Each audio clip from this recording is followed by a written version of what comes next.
पढ़ेंगे द्विकर्मक क्रिया। द्विकर्मक क्रिया जो होती है, कुछ क्रियाएं एक कर्म वाली होती हैं और कुछ क्रियाएं दो कर्म वाली भी होती हैं। जैसे राम ने रोटी खाई, तो इस वाक्य में जो है कर्म एक ही है, रोटी, किंतु मैं लड़के को वेद पढ़ाता हूँ, तो मैं दो कर्म है इसमें, लड़के को और वेद को। तो ये हो गए दो कर्मक क्रिया। अब आप देखेंगे संयुक्त क्रिया। संयुक्त क्रिया में जो क्रिया दो या दो से अधिक धातुओं के मेल से बनती है उसे हम क्या कहते हैं? संयुक्त क्रिया कहते हैं। जैसे घनश्याम रो चुका, किशोर रोने लगा, वह घर पहुंच गया। इन वाक्यों में रो चुका, रोने लगा, घर पहुंच गया संयुक्त क्रिया है। अब आगे देखें, जैसे विधि और आज्ञा को छोड़कर सभी क्रियापद को, विधि और आज्ञा को छोड़कर सभी क्रियापद दो या दो से अधिक क्रियाओं के योग से बनते हैं। जैसे हो, रो, सो, खा इत्यादि धातुओं से बनते हैं। वहाँ दूसरी और संयुक्त क्रिया है,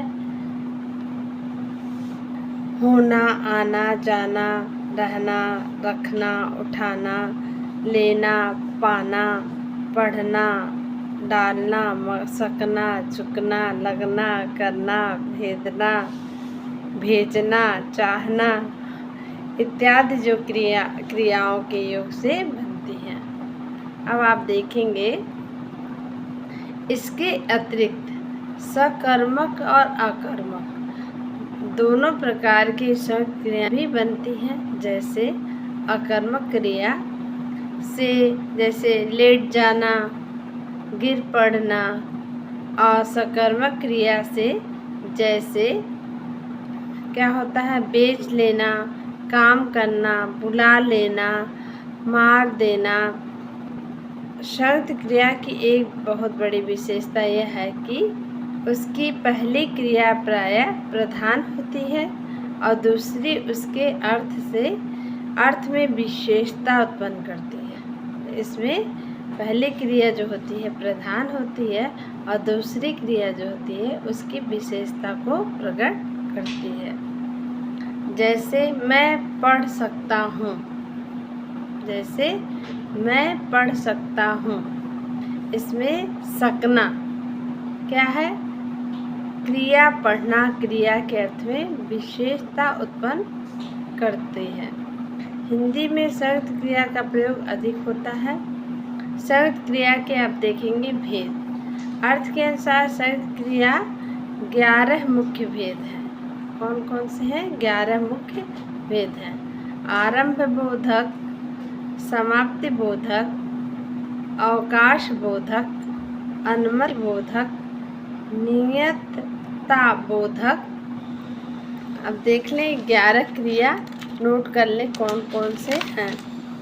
फिर है आवश्यकता बोधक, फिर है निश्चय बोधक, फिर इच्छा बोधक, फिर अभ्यास बोधक, शक्ति बोधक। ये क्या है?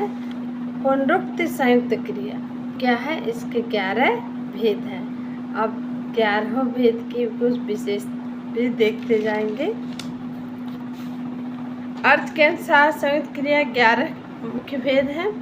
तो पहले देखेंगे आरंभ बोधक। आरंभ बोधक में जिस संयुक्त क्रिया से क्रिया के आरंभ होने का बोध होता है उसे हम क्या कहते हैं? आरंभ बोधक और संयुक्त क्रिया कहते हैं। जैसे वह पढ़ने लगा, पानी बरसने लगा, राम खेलने लगा। तो ये क्या है? आरंभ बोधक क्रिया है। समाप्त बोधक क्रिया जिस संयुक्त क्रिया से मुख्य क्रिया की पूर्णता उपरांत समाप्ति व्यापार का समाप्ति का बोध होता है, वह समाप्ति बोधक क्रिया होती है। जैसे वह खा चुका, वह पढ़ चुका।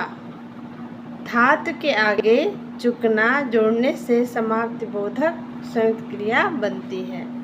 अब देखेंगे तीसरा, अवकाश बोधक, जिससे क्रिया को निष्प्रश्न करने के लिए अवकाश का बोध हो, वह अवकाश बोधक संयुक्त क्रिया है। जैसे वह मुश्किल से सोने पाया, वह मुश्किल से जाने पाया।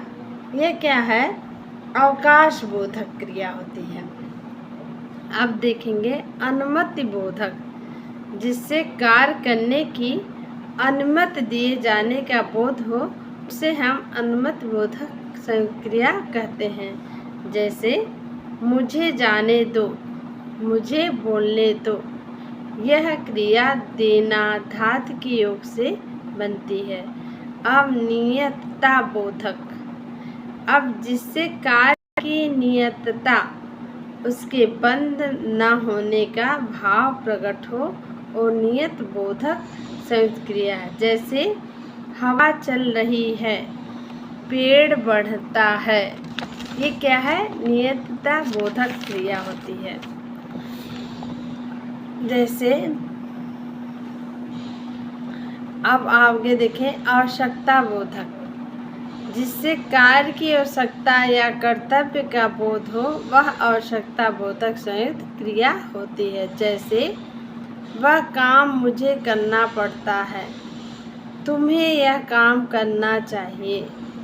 साधारण क्रिया के साथ पढ़ना, होना चाहिए क्रियाओं के जोड़ने से आवश्यकता बोधक संयुक्त क्रियाएं बनती हैं।